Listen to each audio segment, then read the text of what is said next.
ನಮಸ್ತೆ ಎಲ್ಲರಿಗೂ, ನಾನು ನಂದಿನಿ.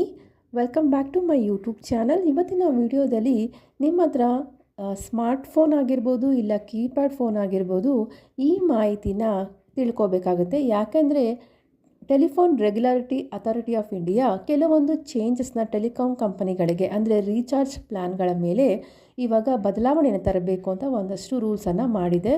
ಸೊ ಇದರಿಂದಾಗಿ ಯಾರಿಗೆಲ್ಲ ಬೆನಿಫಿಟ್ ಸಿಗುತ್ತೆ, ಸಾಮಾನ್ಯ ಜನರಿಗೂ ಸಹ ಇವಾಗ ಇದರಿಂದ ಬೆನಿಫಿಟ್ ಸಿಗ್ತಾ ಇದೆ. ಸೊ ಈ ಎಲ್ಲ ಮಾಹಿತಿನ ನಾನು ಈ ವಿಡಿಯೋದಲ್ಲಿ ನಿಮಗೆ ತಿಳಿಸ್ಕೊಡ್ತೀನಿ. ಅದಕ್ಕೂ ಮುಂಚೆ ಹೊಸದಾಗಿ ನಮ್ಮ ಚಾನಲನ್ನು ನೋಡ್ತಾ ಇದ್ದರೆ ಪ್ಲೀಸ್ ಸಬ್ಸ್ಕ್ರೈಬ್ ಮಾಡ್ಕೊಂಡು ನೋಡಿ. ಹಾಗೆ ವಿಡಿಯೋನ ಕಂಪ್ಲೀಟಾಗಿ ವಾಚ್ ಮಾಡೋದ್ರಿಂದ ನಿಮಗೆ ಕಂಪ್ಲೀಟ್ ಮಾಹಿತಿ ಸಿಗುತ್ತೆ. ಬನ್ನಿ ಈಗ ವಿಡಿಯೋನ ಸ್ಟಾರ್ಟ್ ಮಾಡೋಣ. Telephone regulatory authority of India ಈಗ ಕೆಲವೊಂದಷ್ಟು ರೂಲ್ಸನ್ನು ಟೆಲಿಕಾಂ ಕಂಪನಿಗಳಿಗೆ ತರ್ತಾ ಇದೆ. ಯಾಕೆ ಅಂದರೆ ಈ ಒಂದು ಟೆಲಿಕಾಂ ಕಂಪನಿಗಳಾಗಿರ್ಬೋದು, ಯಾವುದೇದು ಅಂದರೆ ಜಿಯೋ ಆಗಿರ್ಬೋದು, ಏರ್ಟೆಲ್ ಆಗಿರ್ಬೋದು, ವೋಡಾಫೋನ್ ಆಗಿರ್ಬೋದು, ಈ ಎಲ್ಲ ಟೆಲಿಕಾಂ ಕಂಪನಿಗಳು ಏನು ರೀಚಾರ್ಜ್ ಪ್ಲ್ಯಾನ್ಸ್ಗಳನ್ನು ಏನು ಮಾಡಿದೆ ಅದರಲ್ಲಿ ಸಾಕಷ್ಟು ಜನಗಳಿಗೆ ಒಂದಷ್ಟು ತುಂಬಾ ತೊಂದರೆ ಆಗಿದೆ ಅಂತಲೇ ಹೇಳ್ಬೋದು. ಈಗ ಕೀಪ್ಯಾಡ್ ನೀವೇನಾದರೂ ಯೂಸ್ ಮಾಡ್ತಾಯಿದ್ರೆ ನಿಮಗೂ ಸಹ ಒಂದೇ ರೀಚಾರ್ಜು ಹಾಗೂ ಸ್ಮಾರ್ಟ್ಫೋನ್ ಆಗಿರ್ಬೋದು, ಅಂದರೆ ಆ್ಯಂಡ್ರಾಯ್ಡ್ ಫೋನ್ ಯಾರೆಲ್ಲ ಬಳಸಿದಾರೋ ಅವ್ರಿಗೂ ಸಹ ಒಂದೇ ರೀಚಾರ್ಜ್ ಪ್ಲಾನ್ ಇದೆ. ಅಂದರೆ ನೀವು ಇವಾಗ ಹೋಗಿ ರೀಚಾರ್ಜ್ ಪ್ಲಾನ್ ಏನಾದರೂ ಮಾಡಿಸ್ಬೇಕು ಅಂದರೆ ಮಿನಿಮಮ್ ₹250, ₹200 ಈ ರೀತಿಯಾಗಿದೆ. ಇದು ಕೆಲವರಿಗೆ ಅಂದರೆ ಸ್ಮಾರ್ಟ್ಫೋನ್ ಯೂಸ್ ಮಾಡೋರಿಗೆ ಒಂದು ಸ್ವಲ್ಪ ಅನುಕೂಲ ಆಗುತ್ತೆ. ಅಂದರೆ ಅವರು ಇನ್ಕಮಿಂಗ್ ಔಟ್ಗೋಯಿಂಗ್ ಕಾಲ್ಸನ್ನು ಬಳಸ್ತಾರೆ, ಹಾಗೆ ಇಂಟರ್ನೆಟ್ ಕೂಡ ಬಳಸೋದ್ರಿಂದ ಅವರಿಗೆ ಇದು ಒಂದಷ್ಟು ಬೆನಿಫಿಟ್ ಆಗುತ್ತೆ. ಆದರೆ ಯಾರೆಲ್ಲ ಕೀಪ್ಯಾಡ್ ಯೂಸ್ ಮಾಡ್ತಾರೆ ಅವರು ಪಾಪ ಯಾವುದೇ ಒಂದು ಇಂಟರ್ನೆಟ್ ಸೇವೆಗಳನ್ನು ಯೂಸ್ ಮಾಡೋದೇ ಇಲ್ಲ. ಅವ್ರು ಜಸ್ಟ್ ಯೂಸ್ ಮಾಡೋದಂದರೆ ಇನ್ಕಮಿಂಗ್ ಹಾಗೂ ಔಟ್ಗೋಯಿಂಗ್ ಕಾಲ್ಸ್ಗಳಿಗಾಗಿ ರೀಚಾರ್ಜನ್ನು ಮಾಡ್ಕೊತಾರೆ.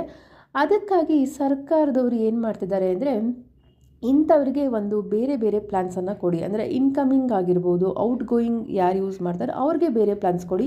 ಇಂಟರ್ನೆಟ್ ಸೇವೆಗಳನ್ನು ಯಾರು ಯೂಸ್ ಮಾಡ್ತಾರೆ ಅವ್ರಿಗೆ ಬೇರೆ ಪ್ಲ್ಯಾನ್ಸ್ಗಳನ್ನು ನೀವು ಕೊಡಬೇಕು. ಎಲ್ಲರಿಗೂ ಒಂದೇ ರೀತಿಯಲ್ಲಿ ಮಾಡೋದ್ರಿಂದ ಇದು ಜನಗಳಿಗೆ ಅನ್ಯಾಯ ಆಗುತ್ತೆ, ಸಾಮಾನ್ಯ ಜನರಿಗೆ ಹೊರೆ ಆಗುತ್ತೆ ಅಂತ ಈ ರೀತಿಯ ಒಂದು ಸರ್ಕಾರ ನಿರ್ಧಾರ ಮಾಡಿ ಹೊಸ ರೂಲ್ಸ್ಗಳನ್ನು ಇವಾಗ ತರ್ತಾ ಇದ್ದಾರೆ. ಇದರಿಂದಾಗಿ ಸಾಮಾನ್ಯ ಜನರಿಗೂ ಇನ್ಮೇಲಿಂದ ಖಂಡಿತವಾಗೂ ಬೆನಿಫಿಟ್ ಆಗುತ್ತೆ. ಸೊ ಏನಾದರೂ ಈ ರೀಚಾರ್ಜ್ ಪ್ಲ್ಯಾನ್ಸಲ್ಲಿ ಇನ್ಕಮಿಂಗ್ ಹಾಗೂ ಔಟ್ಗೋಯಿಂಗ್ಗೆ ಬೇರೆ ರೀಚಾರ್ಜ್ ಏನಾರು ಮಾಡಿದ್ರೆ ಅಂದರೆ ತುಂಬ ಅತಿ ಕಡಿಮೆ ಬೆಲೆಗೆ ನಿಮಗೆ ರೀಚಾರ್ಜ್ ಪ್ಲ್ಯಾನ್ಸ್ಗಳು ಸಿಗುತ್ತೆ. ಅಂದರೆ ₹100 ನಿಮಗೆ ಇನ್ಕಮಿಂಗ್ ಔಟ್ಗೋಯಿಂಗ್ ಕಾಲ್ಸ್ಗಳು ಸಿಗುತ್ತೆ.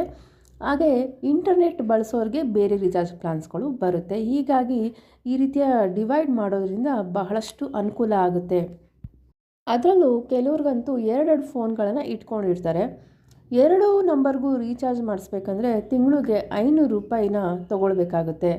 ಕೆಲವ್ರಿಗೆ ಒಂದು ಫೋನು ಅವ್ರಿಗೆ ಇನ್ಕಮಿಂಗ್ ಔಟ್ಗೋಯಿಂಗ್ ಮಾತ್ರ ಯೂಸ್ ಮಾಡ್ತಾ ಇರ್ತಾರೆ, ಇನ್ನೊಂದು ಫೋನ್ ಇಟ್ಕೊಂಡಿರ್ತಾರೆ, ಅದರಲ್ಲಿ ಅವರು ಇಂಟರ್ನೆಟ್ ಸೇವೆಗಳನ್ನು ಸಹ ಯೂಸ್ ಮಾಡ್ತಿರ್ತಾರೆ. ಸೊ 2 ಫೋನ್ಗೆ ಪಾಪ ಅವ್ರಿಗೆ ರೀಚಾರ್ಜ್ ಮಾಡಿಸ್ಬೇಕು ಅಂದರೆ ತಿಂಗಳಿಗೆ ₹400-500 ಬೀಳುತ್ತೆ.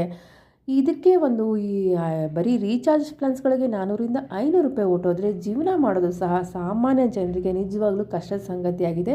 ಇದನ್ನೆಲ್ಲ ಗಮನಿಸಿ ಇವಾಗ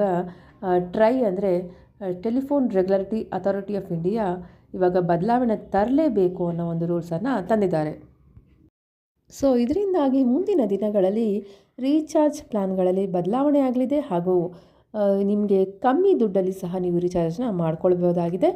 ಈ ರೀತಿಯಾದಂತಹ ಒಂದು ರೀಚಾರ್ಜ್ ಪ್ಲ್ಯಾನ್ಗಳ ಅಪ್ಡೇಟ್ಗಳೇನಾದ್ರು ಬಂತು ಅಂದರೆ ನಾನು ಅದನ್ನು ವಿಡಿಯೋ ಮಾಡಿ ನಿಮಗೆ ತಿಳಿಸ್ಕೊಡ್ತೀನಿ. ಯಾವ ರೀತಿಯ ಅಪ್ಡೇಟ್ಗಳು ಬಂದಿದೆ, ಯಾವ ರೀತಿಯ ಪ್ಲ್ಯಾನ್ಸ್ಗಳು ಬಂದಿದೆ ಅಂತ ನಾನು ನಿಮಗೆ ಮತ್ತೆ ಅಪ್ಡೇಟ್ಗಳನ್ನ ಮತ್ತೆ ತಿಳಿಸ್ಕೊಡ್ತೀನಿ. ಅದಕ್ಕೆ ನೀವೇನು ಮಾಡಬೇಕು ಅಂದರೆ ನಮ್ಮ channel updates with Nandini YouTube ಚಾನಲ್ನ ನೀವು ಸಬ್ಸ್ಕ್ರೈಬ್ ಮಾಡ್ಕೊಳ್ಳೋದ್ರಿಂದ ಯಾವುದೇ ಒಂದು ಮಾಹಿತಿ ಹೊಸ ಅಪ್ಡೇಟ್ಗಳಾಗಿರ್ಬೋದು ಎಲ್ಲನೂ ನೀವು ಪಡ್ಕೊತೀರಾ.